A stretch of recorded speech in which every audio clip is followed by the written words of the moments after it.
22 years away. And if the Huddersfield podcast was the podcast I never thought I'd get to make, this, ladies and gentlemen, is part 2 of the podcast I never thought I'd get to make. Ipswich Town back in the Premier League, hosting the might of the giants of Liverpool. We'll get to the game. Dave, talk to me. Take me from your front door down to the ground. Talk to me about how the ground was compared to last time you went, the sunshine, the optimism. Take me into your journey down for the first time in 22 years as a Premier League football fan. Okay, so hit the pub at about 10:15. The pub was already packed, like absolutely packed. Pub being the Greyhound at the back there. Everyone around, all the most of the telegrammers were there who come to the home game. So the Rands were there. Tim was there down from Plymouth. Paul was there. Yeah, so many old faces there. Absolutely brilliant. The atmosphere was absolutely, sensational, really, as you thought it would be. I must admit, I wore this shirt. I didn't get the memo. Predominantly blue everywhere, just incredible. And then the walk down the ground, you get outside the ground, and it was just. It was just a massive day. Did it feel more sparkly than usual, Dave? I always, when I would visit a ex-Premier League ground one season after they came in the Championship, I'd always be like, "Oh, this is a bit brighter and shinier and lovely." Yeah, it was. A lovely old ground feel like that. It was. Yeah, I got down there a little bit early for me. I suppose I was down there. I'd usually get in no more than 10 minutes before, but I was down there about 12. Thought it might be. Have to queue, but no, that was absolutely fine. And what immediately hit you, so walk up the steps, where I sit, walking up the steps there, and there's Peter Crouch, there's Joe Cole there, and there's, cameras and whatnot going on, and that's what really brings it home to you. And then, of course, they come trotting up for their sort of final warm-up, and there's Virgil van Dijk and Mo Salah and Trent, and absolutely brilliant. And Dave, for the young kids as well to see. I know this is an Ipswich Town podcast, but the star power coming to Portman Road this season for the kids, absolutely. Amazing. And that brought it home. We will get into the match in a while, but that absolutely brought it home. It was absolutely sensational, and probably Joe can probably put a better slant on that with his boys for his lads. Crikey, it must have been great excitement. I mean, we were excited enough, but God knows what his lads were like. Joe, same question to you then. Just the feeling of pride and excitement. Talk me through it. Yeah, so I was actually down the ground about 8:30 because my son, his football team had won the experience, so they did like a 45-minute training session in the fan zone, and then had the early access to the inflatables before everyone else got in there, and then did a stadium tour and met Ali Al-Hamadi, saw Ed Sheeran coming in, and saw all the players coming in. So I'd been down there early, but I got home. I was on holiday last week, got back like late Friday night, and I looked in the box. My season ticket had only been delivered there, and the corporate hospitality is now you had to be in there at 9:30. Wow! And you've got to be there 10, or you don't, because they serve all the food at once on the table. So I was in the ground having a glass of Pimm's at 9:30 in the morning, and then very nice. Ended up. I don't know what time I got home last night as well. So it was a very long day, but yeah, just everything was. It was so busy, just because I had to go in through the main gate for the football, for the boys' football, and there was just people there like scrubbing the gravel with a sponge, like little marks there. Every people were just there, just trying to keep everything spotless for everyone coming in there, and it was it was excellent. The ground was busy. The club again did itself proud. There was the blue action display, the fires. It was just packed. Everyone, it was a brilliant atmosphere there. Nice to have a big away in now. I know it's been pretty poor for the people who had sat there and they've had to move from their seats, but I do like having 3,000 away fans there because it does make a bigger game. And you just, like I say, you just can't believe, like, when, obviously, spoiler alert, when Mo Salah scores, he actually celebrates like he cares, where normally you're used to big players coming down here maybe just in a cup game and just score and nonchalantly walk off. Where no, that was a Premier League goal for a guy who's doing it, and it matters, and we're there on merit, and we gave them a good game, and everything was as we wanted it to be. I think you sort of all had dreams and nightmares over the last few weeks. Are we going to win? Are we going to get absolutely tonked? And I think somewhere in the middle it ended up. Incredible. Welcome to the Blue Monday podcast, an Ipswich Town podcast for our 10th season, but it's really, really not about us today. It's about the club and this magnificent rise and back into the Premier League. And Dave, our first Premier League team reads a little something like this. Surprise, surprise. Christian Walton in goal. His last season all over again with an interesting first week goalkeeping pick. It was Tuanzebe, Wolfenden, Greaves, and Davis. Luongo, Morsey, Wes Burns, Connor Chaplin, Amari Hutchison, Liam Delap. Dave, I haven't spoken to you since last week, so keep your powder dry, and I'll list the substitutes in a minute, and we'll have a good laugh. Okay, but talk to me particularly about Walton, and I'm guessing you were in no way surprised that Mr. Pattern of play, build it up over a long time, kind of went with what he knew over the past 2 years. Yeah, no, absolutely. I think so. There was a rumor in the pub beforehand. I think, obviously on Twitter X, that Muric was out, and then of course, obviously, the team was announced, and Walton in, and as someone just posted there, very much similar to the Walton to Ladke moment this time last season, before the Sunderland game. I think the team. We'll get to what happened over Thursday and Friday in a minute, but I think the team was pretty much as we expected. A half expected, perhaps, as they started with that Tuanzebe Johnson right side last week. Sorry, can I help with that? Last week against Nice, I kind of half expected that, but wasn't surprised. Tried and tested Burns there. Other than that, I think the team pretty much picked itself, I guess. Dave, I watched this BBC drama, this crime thing, and Johnson was in it, and he's like got grey hair now. And I didn't about halfway through, I'm like, who's that guy? It's Johnson. Have you got anything to add on Dave's thoughts on the team, and talk to me about Christian Walton, Joe? Yeah, fantastic for Christian to get a game, because he's obviously was so unlucky last year. Got injured in the last week of pre-season, and Vass came in, took the shirt, and then held it for the whole season, which is just man of the match for Burnley yesterday. Apparently, as well. Yeah, they won 5-0. He was man of the match. So they had 4 shots on target. Anyway, Ipswich Town. Yeah, and it just shows. I think he deserves a Premier League game, because he was a big part of our journey through League One there. So it's nice that he's been able to get one. I don't think anyone was expecting it. I think we all would have hoped that Muric is going to be fit, and hopefully he'll be back next week. And I think it's said that they were hoping that he'd be able to play yesterday, but he just wasn't quite ready, so they went with it. But I think it's a great show of faith from McKenna to have no qualms about just dropping him into the team if he needed to. First day of the season, big game on Liverpool, and he had a good game, didn't he? Which is all you can expect. There wasn't any. He looked commanding. He looked like he hadn't really been away. So hopefully for him, that's a big moment. It's Premier League debut, and there's a chance that he could end up getting a move off the back of this, because I think he'll probably want out if we can get rid of him, or if he can get out, he probably wants to go and play somewhere. I think understandably perhaps went a little bit more direct than I thought perhaps Muric might, but maybe Muric might have even yesterday given the opposition. But I agree with you, he played well. I haven't appeared on the podcast for a week or so I'm now going to list the Ipswich Town bench, and this may be one of my favourite moments ever in podcast history. On the bench for Ipswich, Kieran Slicker, Cameron Burgess, Connor Townsend, Ben Johnson, Jack Taylor, Marcus Harness, the championship top scorer, Sammy Smodic, and Calvin fucking Phillips plays for Ipswich Town, Dave. What is going on? Mate, I don't know. I mean, that broke. I mean, there was mention of it, I'm pretty sure, before last week. I'm pretty sure, then it was just wild speculation. And all of a sudden, it was sort of middle of last week, I think it broke.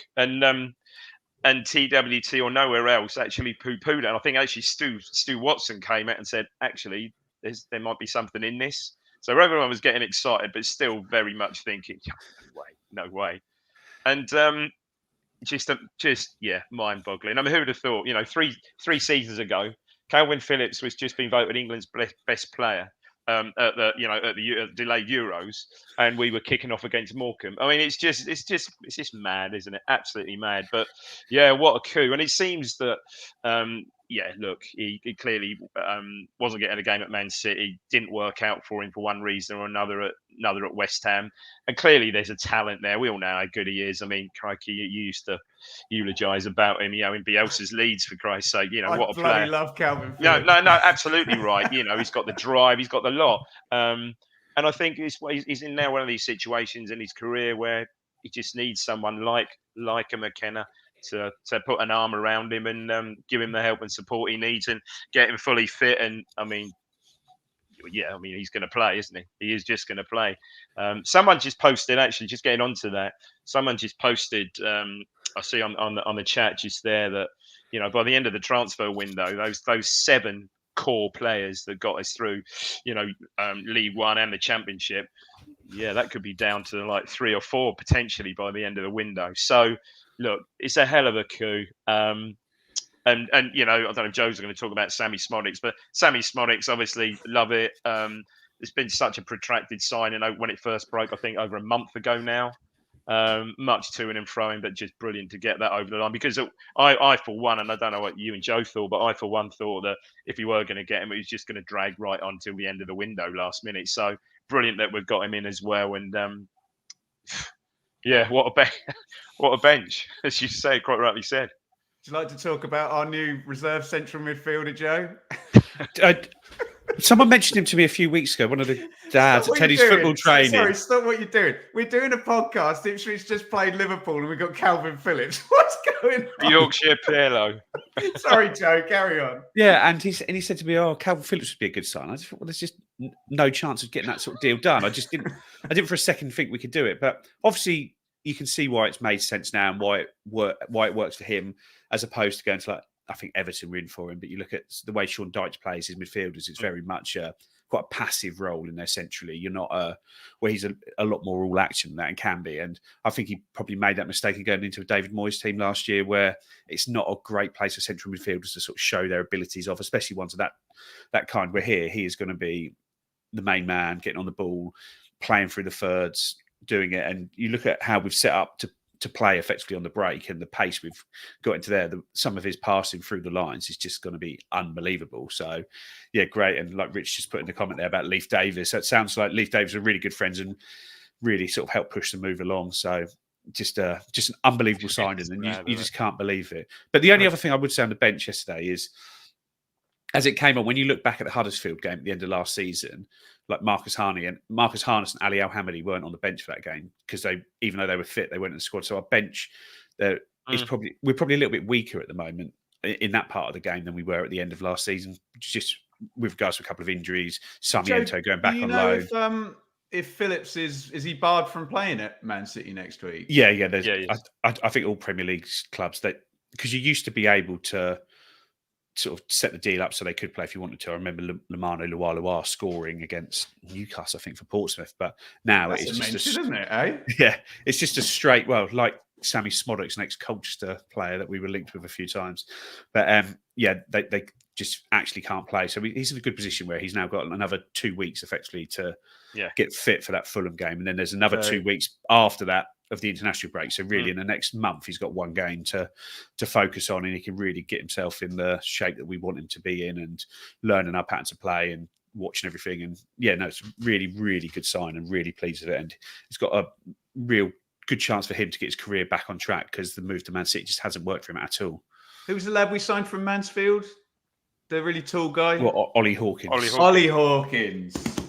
No offense to Ollie Hawkins, but Calvin Phillips. I mean, we haven't reacted out. I tell you what, we'll leave, because I'll just talk about Calvin Phillips and Bielsa all day if we do this. We'll leave it to Rich and Seb for the Fulham preview. We will name that the Calvin Phillips special. That one, if we think he's going to make some kind of appearance, debut off the bench, whatever. Okay, we don't want this podcast all season to turn into stargazing and just saying, look at all those players they've got, blah, blah, blah. So I'm just going to read the Liverpool team out and let the guys, because we want to compete here. And I think a good proportion of this conversation is going to be positive about this. So we know these teams have been in the Premier League for decades and, we haven't. But with that being said, Alisson in goal, Trent Alexander-Arnold, Konsa, Van Dijk, Robertson, Gravenberch, McAllister, Diaz, Szoboszlai, Jota, and Salah. Dave, just this is what we're up against this season, isn't it? Just yeah, absolute class right through the team. Well, we'll get on to who really stood out for me in the Liverpool side, but yeah, just quality right throughout the side. Yeah, I mean, from the goalkeeper, really, I've got to say first half. I will get onto that, but first, Quenza, who played right side, yeah, really bullied by Delap. So I'd say he was, and obviously that was addressed very much at half time. But yeah, other than that, they just look quality right through that team. Absolute, just purred with quality. Joe, how many squads or first 11s are we going to come up against at Portman Road who are better than, Van Dijk, Salah, etc.? Maybe 2, maybe Arsenal and Man City. Probably they're Liverpool have been consistently the second best team in the country for probably the last 8 years under Jurgen Klopp. I know Arsenal have pushed them out in the last couple of years. They've probably overtaken them there, but Liverpool, like I say, you look at the players they've got, and it's just packed full of internationals, World Cup winners, Copa America winners, African Cup of Nations winners. It is a real top squad, and I'd say they're probably in the best 5 or 6 teams in the world. It's not just in England, in the world. Again, Ben, name the bench. Let me do that real quick. I know Dave loves me to name a bench, but Kelleher, Jones, Elliott, Endo, Nunez, Gakpo, Tsimikas, Bradley, and Kanate. See, I'm just into Bradley and Quenza, who went on loan in the DFL, because I've covered them. I've covered those lads before. But let me just start with Joe. In terms of the game, Joe, we've wondered and we've kind of chit-chatted and speculated about how Kieran McKenna is going to approach this, and we think he's a pragmatic guy as well as being a philosophy guy, and we sort of wondered about the shape and the style. From the word go, how similar was it to a Kieran McKenna League One approach and a Kieran McKenna Championship approach? I guess we changed quite a lot between League One and the Championship, didn't we? Because in League One, we dominated the ball and we would just sit high up the pitch the whole game and do it. Where in the Championship, it was very much a case of trying to win the ball in high areas and there. So I guess now it's just going to be more of the same, more of how we set up in the Championship. And for me, there's been a lot of talk. People saying, "I think we're going to go 3 at the back." I just I thought we might go. Yeah, I just haven't thought that at all, because we play the same way every week. And it's that hybrid formation, that asymmetrical hybrid formation. And it might be that players play, like, for example, if you've got Axel 2 and Xabi at right back, as opposed to Harry Clark, yeah, he is more defensive minded. He isn't going to get round Wes Burns all game. So the personnel changes as opposed to and so when the personnel changes, the style slightly changes, but it's more tweaks than it is anything in particular. But I don't see that we're going to be going away from what we've done. The squad has been built for how we play and how we've played the last 2 years, where you look at Leif Davis, we've now finally signed a backup for him, and Connor Townsend. The right-sided guy is sort of Ben Johnson, more defensive-minded guy. The 2 centre-backs are both mobile, and it is just that, and we are trying to recruit to keep that. And I know there's been talk about people thinking we might go 3 in midfield, but I just don't see us going away from what we have. There might be times in games where you tweak their roles slightly, but it's really good. We try and play our way, and we try and imprint that onto the other team. You agree with that, Dave? Yeah, in principle, yeah, I do. I think we might see a tweak next week, though. I wouldn't be surprised. What do you mean? At Man City, perhaps go 5 away at Man City. That wouldn't surprise me. We'll leave that to Richard and Seb on Thursday, but you can talk about Mr. Haaland and Mr. De Bruyne at the end of the show for a second. There was a lovely comment right at the start from Nick saying, right, just one more pre-season friendly to go, and we can get down to the proper games against Fulham. Yeah. Dave, so by all accounts, I wasn't there yesterday. A really aggressive start, a brave start, and excellent start. What I want to touch on today as well, Dave, is the kind of bonus that you do get on opening day, and how much of what we did that you guys think is going to be sustainable, because we certainly had a fair wind with the emotion and everything as well behind us yesterday. But you were impressed in terms of this first. I mean, Start rolling me through the first half. No, Yeah? absolutely. You know, the intensity, the high press, we pretty much, as I think Slot said afterwards, I think he was slightly surprised, but we went 1v1 pretty much all over the pitch, and kept that, that really high intensity level right through the first half, and probably on sort of, chances, half chances, probably shaded, obviously not perhaps possession, but probably shaded the first half. A couple of good moments. Certainly the one where Chaplin wins the ball on the edge of our box and feeds it through to feeds it through to Delap, who feeds it through to Hutchison. That was probably the best of them. Probably, perhaps Delap's ball lacked a little bit of pace, perhaps a little bit more in front. Hutchison, he could have perhaps taken it on his right, but no, I thought we competed really well. Right, everywhere, all over the pitch. Yeah, they still showed. Yeah, they showed their class. There was one ball. I'm sorry, there was one ball in the first half where Van Dijk, who was obviously playing with a cigar on and a smoking jacket and whatever could have done, just gets the ball and suddenly looks up. There has been no warning of this at all. It's just been happily passing it, across the back to Robertson and back forth, and suddenly pings this like 40-yard ball with fade that sort of takes it away from Davis, and it was a bad touch from Salah actually. And you think, oh, okay, that's what you're about. That's what you've got in your locker. So, yeah, there were signs of it in the first half, but no, I think perhaps, and I think most of the summarisers said that we probably did shade the first half. What was your take, Joe? Yeah, no, I agree with Dave. I thought we came out, we looked really sharp. We played the game how we wanted to play it. So we funnel them centrally when they want the ball out wide, and our press was really good. A couple of times we won the back, good positions, and just weren't quite with it with that final touch. Greaves had a good header from a set piece that sort of just was Morsey put it across, and he just won the header, and Alisson gets down and makes a sort of comfortable save. When Amari gets away, it's just that recovery pace, isn't it, from the players? You see Trent flying back to him, and he cuts inside and beats Trent, but because then two more players have got back there, Zoboslai and one others that have got all the way back there as well. It's just, if that's in the Championship, when you've beaten the guy that's gone back with you, there isn't a second and a third player there. If you beat him, and you're done. So, yeah, that was a bit of a disappointing finish from that, which I'm sure Amari would have preferred to have sort of struck that better in the end. But no, we looked really good. I thought Liam Delap had an excellent first half, really, like I say, really bullied Kwanzaa physically. And then there's a time when the ball came and he took it, that touch down the line,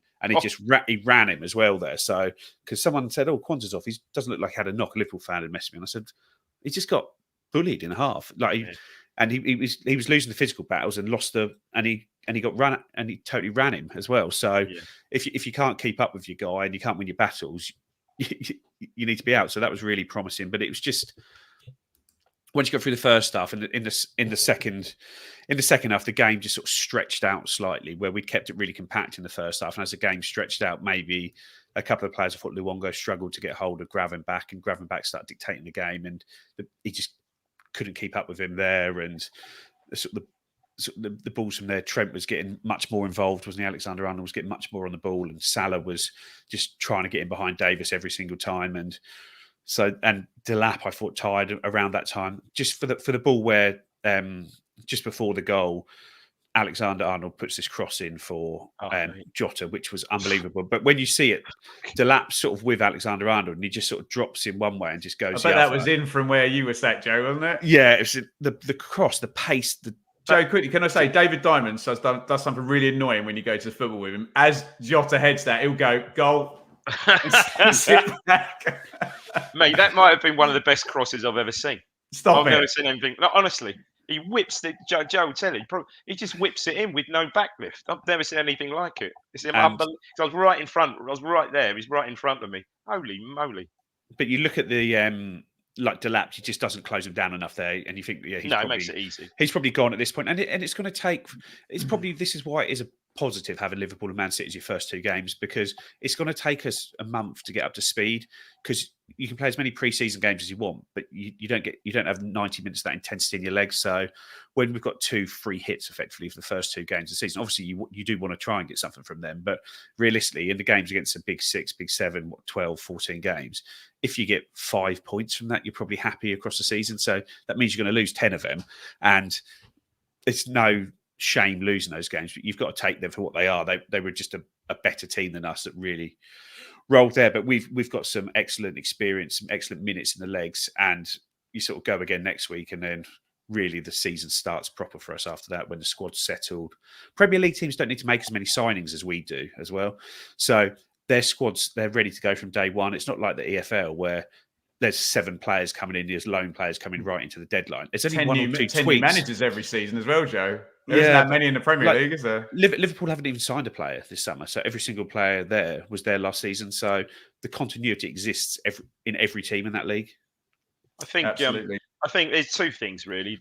Obviously Slot got into him at half time for sure. He got into him at half time, and Kanate coming on for Quenza, he's just a physical bloody specimen. Dave, I was gonna set you up with that because I just watched the 2 manager interviews before we did the pod, and Slot said that Ipswich played man to man against them and won all. He literally said all the duels in the first half, and he brought Kanate on if it's a man to man game because, like you say, he's a man mountain, and he said that they knew if they won the duels, essentially.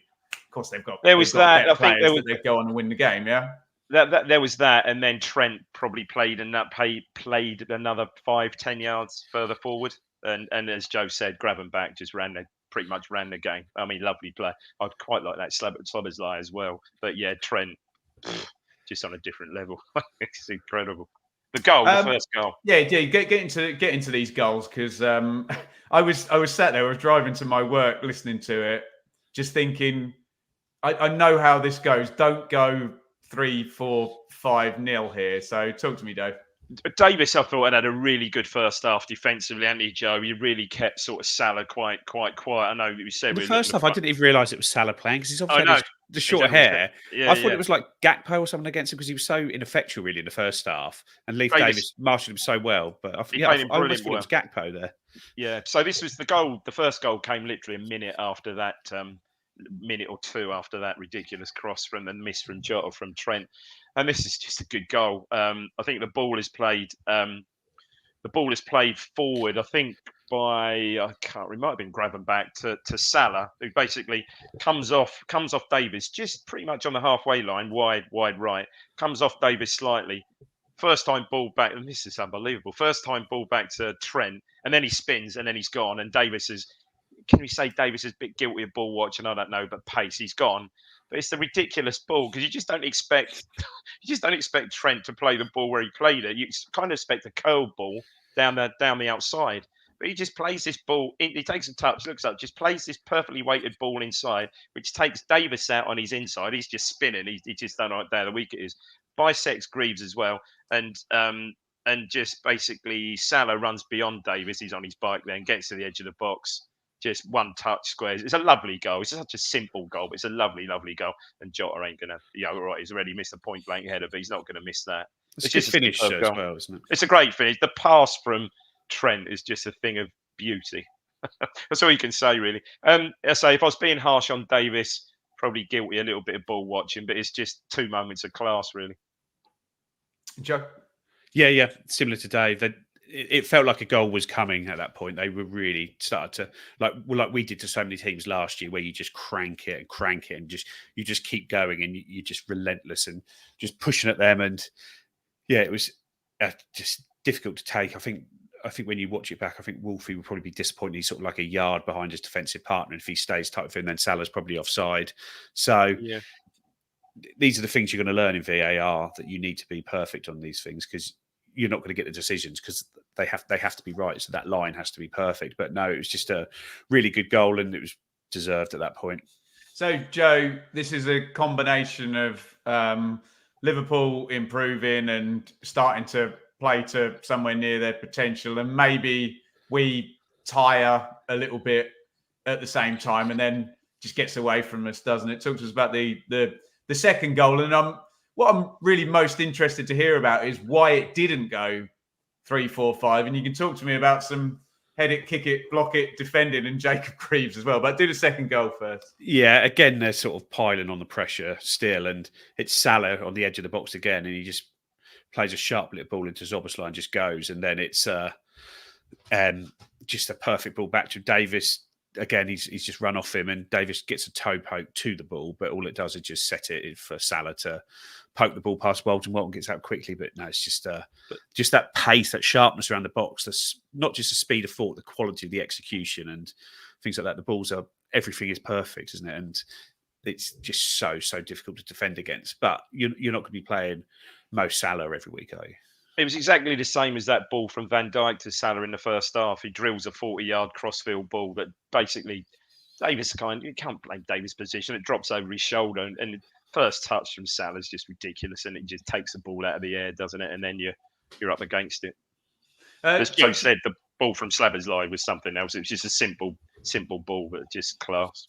So, Dave, am I right to be pleased that it didn't go 3-4-5? And there's going to be times this season where, and we're not used to it over the last couple of years. Actually, that's not true, because towards the tail end of last season, there was some hairy games where we did have to sit in and head it, kick it, didn't we? But that's going to be pretty vital. And I was really pleased it ended 2, because you never know, if you stick one in stoppage time, you never know where you can go from 2. But Walton and Greaves, particularly at the end there. Yeah, superb. Just sort of point blank. There was sort of a shooting gallery at one point, and it also a classic shin volley from a shanked shin volley from McAllister, which was quite funny. World Cup winner, which is quite amusing. But yeah, they were pretty much encamped around the edge of our box. But yeah, some brilliant defending, and particularly by Greaves, and Walton stood up, and Wolfie as well. A second half shout out for him as well. Yeah, they all stood up well, defended it, and yeah, I think 2 was about right. I think, look, overall 90 odd minutes. No, it wasn't actually. It was 98 minutes. They had 8 minutes on at the end.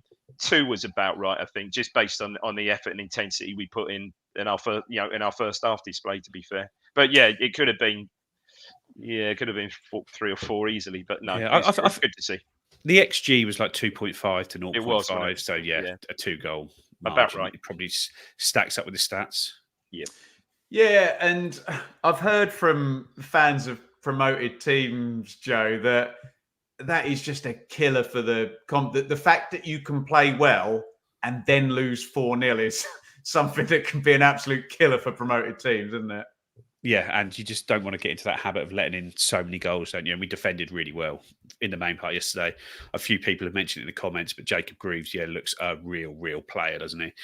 Really good, sort of elegant, aggressive. And he offered us something different that we didn't have last year, because he kept stepping out of the defence to sort of go with Szoboszlai and moved around with him. So that sort of gave us an extra body in there when we were going man for man all over it. It really allowed us to push on from there. But he looks really good. He came into the Bob Robson suite as the man of the match yesterday. Spoke really well. You wouldn't think he's a young guy, but he looks like somebody who's going to be an incredible signing for us, and one that could go very, very far in the game. England squad. Just looks good. Danny carries himself well. Big lad, but elegant on the ball. Lovely left foot and brave as well. Yeah, good in the air. And where we had, obviously, Burgess, who's done fantastically for us, was the guy who won the headers. Well, Greaves wins all the headers as well. He's the magnet for the ball, and he gets up and wins everything. And he's 6'5", and he's quick and left-footed, and he's going to be a hell of a player. And it's a shame for Cameron Burgess. He's probably the only one yesterday who'd been a big part of the journey who didn't get on the pitch. And do you know the scariest thing, Joe? You just described a perfect defender. There'll be one of them in every single one of the other 20 Premier League. Yeah, that's the level we're up against. Look, Dave, I want to round out Liverpool, because I don't want people to listen to this and think, "Oh, here we go. We're happy to be here. We're cooing over getting to watch Van Dijk and Salah." I genuinely am pleased that if Ipswich are going to go aggressive and they are able to maintain the confidence and the intensity that you do get on game number 1 in the middle of November against someone, throw in the chat whoever we got at home in the middle of November. I think there is some positivity, Dave. 10 wins we're talking, yeah? No, absolutely. Look, we weren't overawed at all, and then we didn't, we obviously paid them respect, but there was no, there's no shying away. We didn't, just fall over yesterday. We competed really, really well. So that was the most pleasing thing. And as we said, Greaves, I think, deservedly won our man of the match. But yeah, you're just not. Well, Arsenal and Man City, I agree with Joe. Arsenal and Man City apart, you're just not going to come against the intensity and the movement they had. Movement, pace. Just the pace of the passing was just, and the first touch is always immaculate. Luis Diaz down that left-hand side. Oh man, I love Diaz. I thought 2 players stood out for me in their team. Diaz, but Trent. Oh my God, Trent! How the hell? Stop it! You know the natives get restless whenever we praise opposition players. I know. But it's lovely. It's even if they're Trent. I know. Oh my God! I mean, how you look at the Euro. How can he be kept out of the team by Kieran Trippier? But anyway, look, that's another whole other thing. Oh yeah, absolutely ridiculous. He looked great, but. Yeah, Van Dijk. It was just lovely, and lovely as you say for the younger generation, not just myself. Over the years, I've been used to seeing the Liverpool teams with Dalglish and Souness and Rush and people like that. I've seen it, but yeah, for the newer generation, the Premier League, the exposure, it was just fantastic to see them here yesterday, and great to see that we lost, but certainly came out with it with a lot of credit. Last word from you on Liverpool, Joe. Yeah, I came away from the Leeds game at the start of last season when we lost 4-3, and I came out that game thinking, yeah, we've lost, but I did actually, yeah, we've gone up against a really good team here, and we've been well in the game the whole time. I wouldn't say we were well in the game in the second half. We were beaten by a better team, but we caused them problems in the first half. They know that they've been in a game, and that's about as good as you can hope for against a team like Liverpool. And it really gives you confidence that when you're playing who we've got like after Man City, Fulham, Brighton, Southampton, that there are opportunities for us to get points. And I say it's left me more confident than I was of staying up, and I was already fairly confident of it. There you go. Joe's always confident. We mock him for his confidence, and then he's far more accurate in his predictions than the rest of us are. Right, we're going to move on to the Premier League roundup. But first, a word from our sponsors over at Wells Solicitors. Blue Monday is proudly brought to you in partnership with our friends at Atwell Solicitors, your ideal legal partner for work on property or business law. Their client care has repeatedly been recognised as outstanding, and they are people-focused with a plain English approach which sets them apart. They have offices in Ipswich, Colchester and London, and to find out more, head to atwells.com. Beautiful. Right. Here we go. The roundup. I've had to reset my foot mob to point at the Premier League now. How about that? But it's all right. Rich has made me a graphic. So our roundups this season are going to be brought to you by the wonderful people at Innovation Labs who have been with us for a long, long time. We're really grateful for them to be involved with this segment. I'll do my normal, guys. Feel free to pick out a game you want to talk about. And we'll rattle through. On Friday night, it was Manchester United 1, Fulham 0. Although I was watching Oxford and Coventry, which was much better, wasn't it, from what I hear? Yeah. Arsenal 2, Wolves 0. Arsenal first 3 points on the way to 89 or whatever it was last season. Everton 0, Brighton 3. Interesting. Newcastle 1, Southampton 0. Don't all come at me, but let's start counting the points of certain teams and hope we're either level or we do need to be looking at the teams down there. And it did feel like yesterday everyone who we wanted to lose lost. He said it. It wasn't me. Joe Fairs said it, not me. This earlier in the season. Forest 1. Also, when you look at that Southampton game, just to look at that one, Newcastle were down to 10 men very early in that game, and still at 0-0 they went down to 10 men and still managed to get the win against Southampton. So that must feel like a real blow for the Saints, that you were in a really good position to get something there and weren't able to.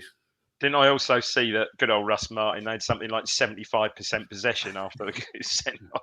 Yes. There you go.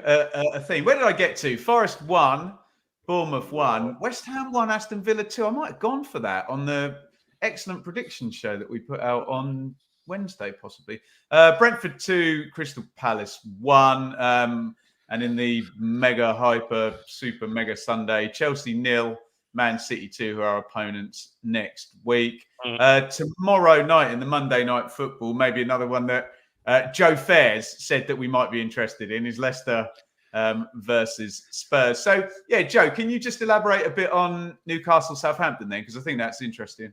Yeah, and it was like I said, the game was there for the taking when you're down to playing against 10 men for the best part of an hour in the game, and you're already a side that was having a lot of the ball at that point. I think Southampton, they played well enough, created some decent chances, but just couldn't get the ball in the goal. And I do not worry, because I hope it's exactly what happens, but I do worry that Russell Martin's football is so geared trying to do it one way that I don't know how that's going to translate to the Premier League, because I think they're not going to be able to dominate the ball in every game, and if they do, they're not really going to be able to create enough chances like they did in the Championship, when they just had much better players than everyone. And I think that when you look at sort of Steve Cooper at Leicester, he's a manager that is much more pragmatic, and it might be what they need. And Kieran McKenna, we've already seen him go from League One to Championship and change how we play at that point, and he'll change again. He's not going to be like Vincent Kompany was, where he just kept trying to do the same thing without any success. We will be setting ourselves up to win games of football and not trying to just do it. We'll be doing it the way we need to do it, as opposed to the way we want to do it. And yeah, it's really, like I say, I know it's still incredibly early, but you want to see these teams that you expect to be down at the bottom. I'm talking about Wolves potentially had a bad sort of end of last season. Fulham even could there. Now they've lost Paulinho. Everton, Southampton, Nottingham Forest, Brentford possibly. They're the teams you want to see losing, because they are realistically going to be the teams that finish between sort of 13th and 20th, and we need to make sure we get more points than 3 of them. Yeah, Joe, it was funny. Up on Dave. It was funny with Joe's right. It's funny watching that Man U game, actually wanting Man U to win. Yeah, just quite odd. Yeah, quite odd. Dave, is Joe right? Is that what we need to really be doing? To be looking at the promoted teams plus those that might be bobbling around the bottom? Such a cliche. It's been said so often, but these 2 games and games against teams like Man City, obviously Arsenal, Man City, Arsenal, Liverpool aren't going to be the games that's going to shape our season, is it? You know, anything you get out of those games is an absolute massive bonus, isn't it? Yeah, it's those teams. I think looking at the fixtures coming up next weekend, I think there's a few of those teams, not surprisingly, that Joe just mentioned playing each other. So yeah, it's I mean, just going through those, I saw some of them. I actually watched Match of the Day right the way through last night, which must be the first time for a while, I think. Yeah, nasty injury for that Danilo at Notts Forest. Oh, blimey, broke. Yeah, really nasty. But no, other than that, yeah, Villa looked quite good. I thought I'd watched some of that yesterday, even against West Ham. They looked quite accomplished. Did you expect them to be? But yeah, Arsenal, fairly routine win against Wolves, I think. Just before it goes in the comments, I'd like to apologise for David Diamond calling Nottingham Forest Notts Forest thing, because they find that incredibly upsetting. Dave, you've got to learn these things when you get into the Premier League. It's not. They don't like being called. They don't like being called Nottingham Forest. Oh, there you go. He's swung that round, hasn't he? There's the embryonic Premier League table. If you want to be one of those awful curmudgeons who goes, "Don't look at the table until 10 games in," stop looking, because I'm looking at it right now. And we're going to do this all season, Joe. Ipswich are 1 point from survival, and I'm giving Leicester -6 right now, so we're at the bottom 3. Yeah. Yeah. Sounds good. Dave. I mean, Man City are going to get about -50 anyway, aren't they? So they'll be sort of hanging on by the skin of their teeth as well. Everton, well, they're going to get points. Sounds like Everton, yeah, going to lose points this year. Yeah, we'll be absolutely fine. There you go. That was our Premier League roundup in association with Innovation Labs. Strange days, indeed. Ipswich Town ladies won their opening game of the season 3-0. Doing something no Ipswich team has done in decades. Win away at Oxford. Lucy O'Brien on the score sheet from the penalty spot. Sophie Pesquet with the other 2. Richard's words, real statement win. You love to see it. Up the Ipswich Town women. They had a real tough start to the season. They've got an Oxford away yesterday. Next week they've got #at home. So it is 2 of their toughest games to start the season. So really good to start with a win there. And I think there's been, 7 quite high-profile signings, sort of players from Championship clubs. The club had sent a reporter up there today. The goals are uploaded onto sort of Twitter straight away. So it feels like maybe there is a real sort of push financially with the women's team as well. So it'd be really, really good if they can start climbing the levels too. I hope the Ipswich Town social media people negotiated their contracts. They get a lift on views and subscribers, because they're going to be wearing silk pajamas looking at the amount of views and, whatnot that the Ipswich Instagrams and YouTube are getting. last plug, I promise, guys, we're also brought to you today by One Stop Badges. You can see just below Dave there. 10% off over at One Stop Badges for Blue Monday subscribers using the link in the description here on YouTube. Thank you, Joe. Right, we are ready to field your questions. Ask Dave and Joe anything you like. Just quickly, not to make it all about us, but we've been so looking forward to Premier League football, and we really went for it this week with all the coverage, and we really hope you've enjoyed it. Dave, maybe you'd like to plug Blue Monday Rewind, which debuted on Tuesday and is going to be back this coming Tuesday. Yeah, myself and Craig. Yeah, so it's not. We're trying to focus on the on Ipswich games against opposition from the Premier League era only. So it's going to be going back to obviously 92, 93 season forwards. And have seen one or two comments about, oh, you should throw some of those old games in from the 70s and 80s. Well, yeah, perhaps there'll be some cursory. Blame me. Cursory. Yeah, exactly. Ben said to me, when we were talking about this, Ben said, no one wants to hear that, Dave. No one wants to hear you rambling on about curling one in from 30 yards. Did not say that. No, I know. So it's not going to be a regular thing, as obviously we'd struggle. I think obviously we haven't played Brentford or Bournemouth or any Brighton or anyone like that in the Premier League previously. So yeah, it's going to be fairly niche, but first one went out last week, and there's certainly one going out this Tuesday, previewing a couple of games from the Premier League era obviously at Main Roads. It's our very first trip to the Etihad on Saturday. Excellent stuff. Me and Mikey will be doing the Premier League predictions on Wednesday. Richard and Seb will be back with the preview show on Thursday as well for Manchester City. And Richard caught up with Nick Ames, the brilliant, where is he? The Guardian, isn't he, Nick? Yes, the Guardian. Yeah. Brilliant Guardian journalist. Talk about all sorts of stuff. Calvin Phillips, which is I'm probably the first 15 times I mentioned Calvin Phillips on this podcast, I was just going to laugh, considering Fleetwood, Cheltenham, Accrington, Stanley, Forest Green, and Morecambe over the years, and now Calvin Phillips. What are you going to do? Hey, check out Richard's interview with Nick Ames as well. Let's go to some questions. I wondered if this was going to come up. Neil, Joe, do we need a new winger? Where's his injury record? Has been worrying the last 15 games. I was listening to Scott Minto, and actually, can I say, I know you're his mate. Luke Chambers was superb on TalkSport yesterday. Called it right down the middle. Really good insight with a nice bit of, localized kind of knowledge as well. Well done, Luke Chambers. His media work is very good now, isn't it? Was he as good as I was at 6:30 this morning? With Dave, I got him very. I've got to say with Tony Cascarino and Natalie Sawyer, or Nat and Cass as they are to me. Nat and Cass, your best, your Bezzy mates, Mr. Cascarino to you. Yeah. Scott Minto thought, and Luke Chambers thought Wes Burns had done his hamstring there. Your thoughts and the lot of explosive actions being asked of him, and his hamstrings holding up, poor fella. Yeah, I imagine we take it in maybe in a slightly different direction, in that we're trying to sign. It sounds like we're trying to sign Armando Broja as another number 9, and I don't think you'd have Hurst, Delap, and Broja as those three. So I'd imagine that Delap may then get some game time playing right wing. He played there quite a lot for Hull at the start of last season, so it might be that Delap ends up in that role there, while Broja and Hurst with the 9 shirt sort of split the time with that. Joe, Kieran McKenna loves Liam Delap, doesn't he? I can see why. He looks really good.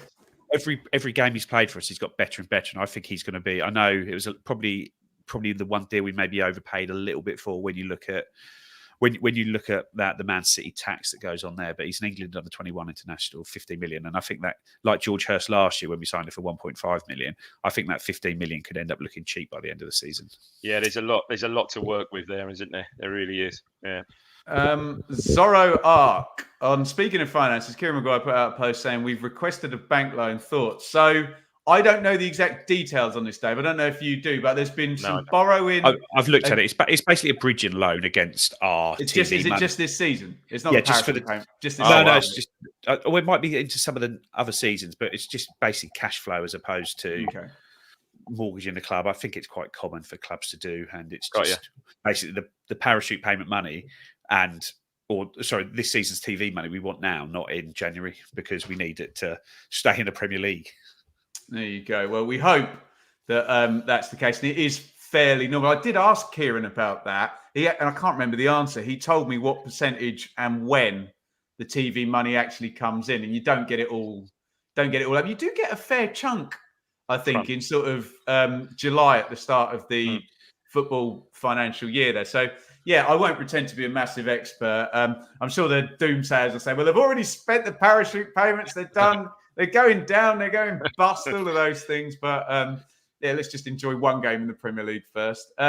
Dave, Neil, signings this week before the City game? I wouldn't be surprised. I mean, apparently, like I say it properly, like Cajuste was down there yesterday, apparently in the director's box, so we understand. So you'd think that one is... Is that an actual sighting, Dave? I think so, Yeah, Joe. He was in the director's box yesterday. You've seen a picture of him, yeah? Jens Cajuste. I haven't. The ever reliable Sean Calvert in the Telegram group. Sean. Okay, no, Sean is reliable to be fair. Yeah, Sean did. If Sean says he was in there, he was in there. Okay. Yeah. Brozier, I've got no idea, but yeah, I wouldn't again be surprised to see 3 or 4 done. So well, before next Saturday, you'd certainly say Cajuste would be there. Brozier, who knows? But I wouldn't be surprised to see 2 or 3 others before the end of the transfer window, which is only it's incredible, isn't it? Where's the time going? 2 weeks away. Trevor, who do you think will be the first Premier manager to get the sack? Joe, I always go by the owners. So I'll go for Mr. Marianakis. Yeah, exactly. Yeah. And say Nuno, even though I like Nuno. And I like Dave. Nottingham Forest. Not the Sandy ball bag? I've been wanting to say that for seasons. Oh, dear. We're in the same division. The Sandy ball bag. There we go. Okay, we'll go Nuno. Thoughts on half and half scarves? Big no from me. Ashley, again, I think they're for the kids, aren't they? Dave, the half and halves. What do you say? Adults don't wear them. I saw a lot. I saw a lot of adults wearing them yesterday, which almost made me fetch up my Guinness, to be fair. But yeah, I'm not a fan, to be fair. But yeah, they're just like a program for some people, aren't they? Just they are. They might be the only game some people go to all season. Del and Rodney were doing brisk business. That's all I've got to say. On the corner of Sir Alf when I saw them. Yeah, because I bought one recently because I went to England Brazil and my son wanted that instead of a program. And I thought, exactly, decent mentoring England Brazil. I don't support Brazil. I support England. Wait a minute. He said trying to disguise his half and half scarf. Let me put that there. Okay. There you go. Hide that one. But I think they're one of those things that people just make a big deal out of when the reality is. How much were they going for? How much were they flogging them for yesterday, Joe? Do you know?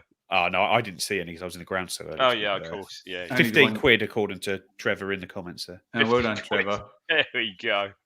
Joe, Streaky, who in the starting 11, if any, won't play again and will be sadly on the way?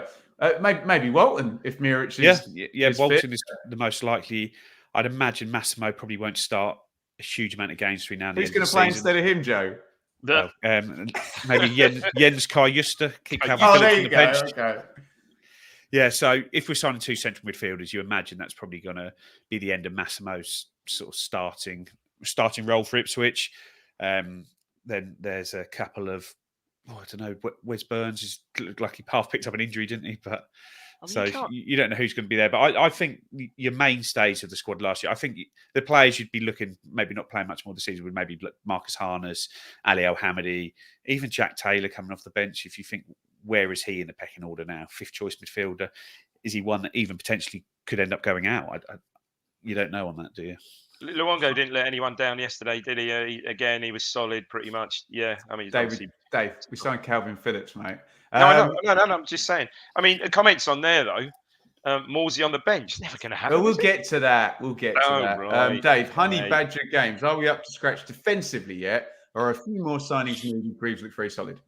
I think perhaps we need more backup. Perhaps. I mean, would we be surprised if we saw someone like Edmondson go maybe somewhere? When you look at the names we've been linked with recently, it's that Anel Ahmed Ozovic from Sheffield Have we United. been linked with him? He's Yeah, excellent. I love heavily him. linked with him. Yeah. There's Chris Mepham as well, and there does seem that we are being linked with right-sided centre backs, and which would make you think that that's somebody to play alongside Jacob Greaves instead of Luke Wolfenden in that role there. Yeah. So that is Joe. It's so brutal, isn't it? These are the guys that have got us here.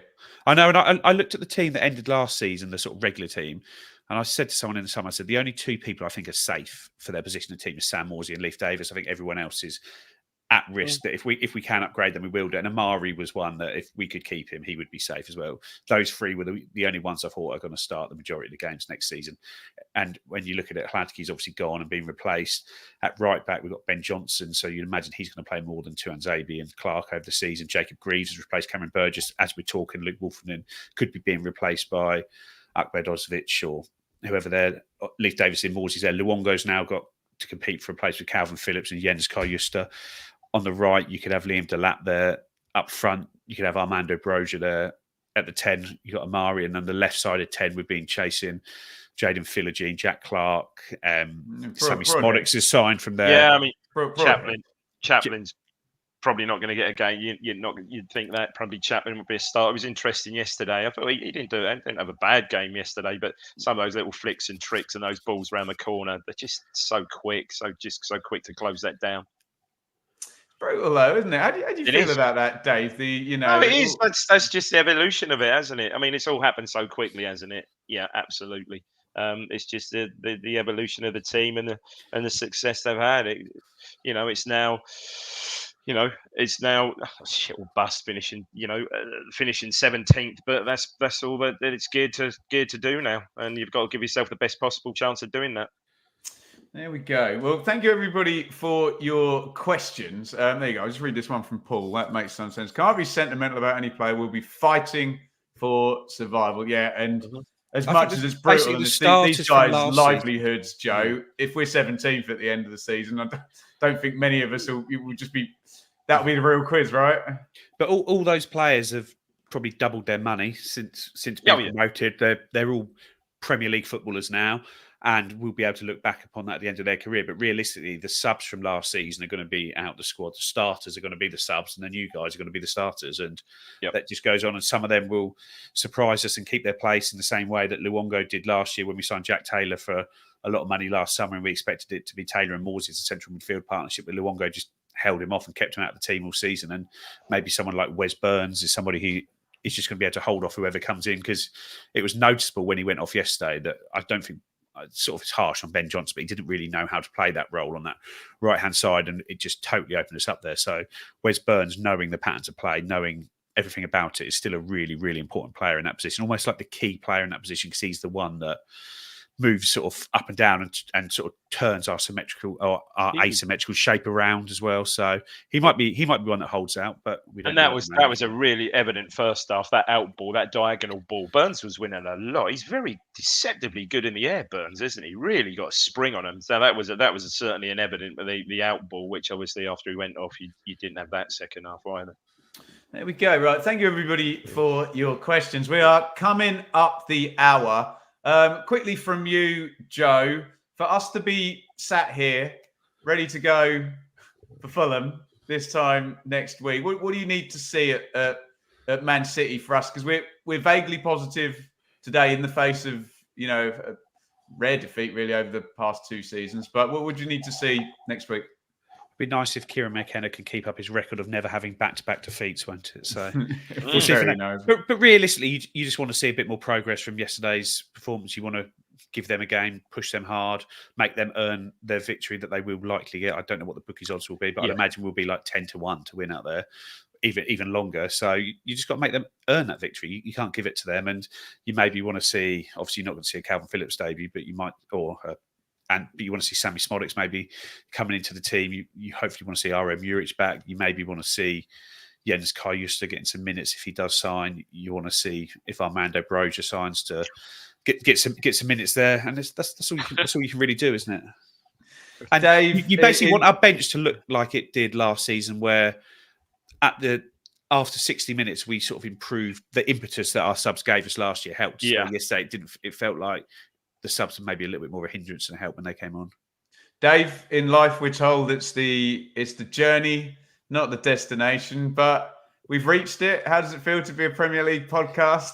Yeah, it's crazy, isn't it? All those years ago, probably corresponding night to night, we're sitting in the pod bunker, weren't we? You know, previewing. God knows even game. Maybe in that first, we had a decent start. Do you remember? We were Brentford and then Burnley, was it? Oh, Preston. Fraser scored that lovely goal. I remember sitting around there describing that. Yeah. No, we've come a long way, haven't we? And Joe's right about Saturday. Look, make them earn it. You know, just make them earn it. And I think, well, you know, you can take something again. If we can just take some positives. Look, likely we're going to lose. We can take some positives from it, make them earn the victory, and then we can carry that on to the Fulham game the week after. Lovely stuff, guys. Thank you, everybody, for watching and listening. Subscribe, like, blah, blah, blah. You know the deal. I'll finish with 2 words, ladies and gentlemen. We're back.